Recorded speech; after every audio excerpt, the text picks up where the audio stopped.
Back in the day, there used to be a practice where for every movie that would come out based on a comic book series, there would be an animated series to kind of capitalize on that release. It would use the momentum from that movie in order to propel itself into the public conscious. Because a lot of comic book series tended to be very well received by both adults and by children. And Batman the Animated Series was the shining beacon of this, being released to coincide with the same release of Batman Returns. This series was a tour de force between Bruce Timm and Paul Dini and the crew that they worked with in general. It was fantastic. Now, that isn't to say that the series didn't have its downsides. Sometimes animation wasn't that great, sometimes certain episodes just didn't really land quite the same way, but as a whole, this series continues to be seen as a shining beacon of animation and storytelling. From its characters to its settings to its just deep dive into the psyche of Batman, of Bruce Wayne, and his rogues gallery. Oh, his rogues gallery. They say that a good villain makes a great hero, but that was seen no stronger than in Batman the Animated Series. I remember the villains. Baby Doll to Clayface to the Joker, played by, of all people, Mark Hamill. Mr. Luke Skywalker himself, my goodness. The voice talent on this series was chef's kiss, a masterpiece. Revisiting this after years, and I say years because I when it was released, I was a young child, and I remember just being fascinated with it, and sometimes kind of disturbed by it too, but in a good way. A lot of parents love to be like, "Oh, think of the children; they won't be able to stand something like this." No, children, might be a little disturbed, but for them, it also sometimes has a positive impact as well. I loved Batman. I've always loved Batman, and this was the catalyst. And while the original 89 Batman movie was a great showing, this was the thing that propelled me forward into my love of Batman.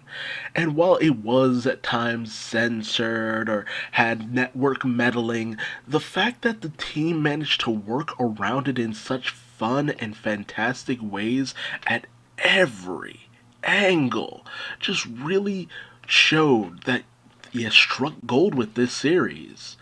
Every decade, I feel like there's just an animated series that does so phenomenally and changes a generation towards the positive in terms of their view on animation. Um, I'd say if it wasn't this series, what else was there? This really was the series that launched a universe. The first real universe for comic book characters. As it grew from Batman to Batman and Robin to Batgirl, and then Superman, and then the Justice League, it just kept growing. It was such a good series that there was literally nowhere to go from but up. The amount of inspiration for DC Comics that stemmed and can be traced back to this series is almost incalculable. From Harley Quinn to the Phantasm to the likes of even the growing popularity of Static Shock. It just kept branching out, and it always, always, always delivered in some way, shape, or form.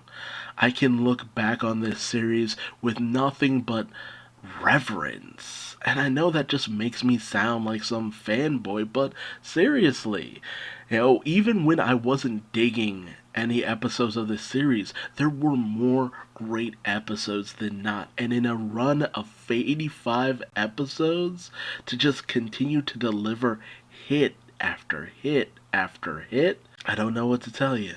It was fantastic. In the end, this was the episode. This was the series that just continued to just grow on people. You can't find a person who looks at this series with an intensely critical eye and not just be blown away by what they see. It took animation seriously. It took its audience seriously. And I can't thank it enough for that. Because animation is more than just stuff for kids or overly violent schlock. It can be sophisticated. It can tell a good story. And I am always thankful for that. Till next time, let me know what your thoughts are on Batman the Animated Series. And what are your memories of this wonderful work of 2D? Bye-bye.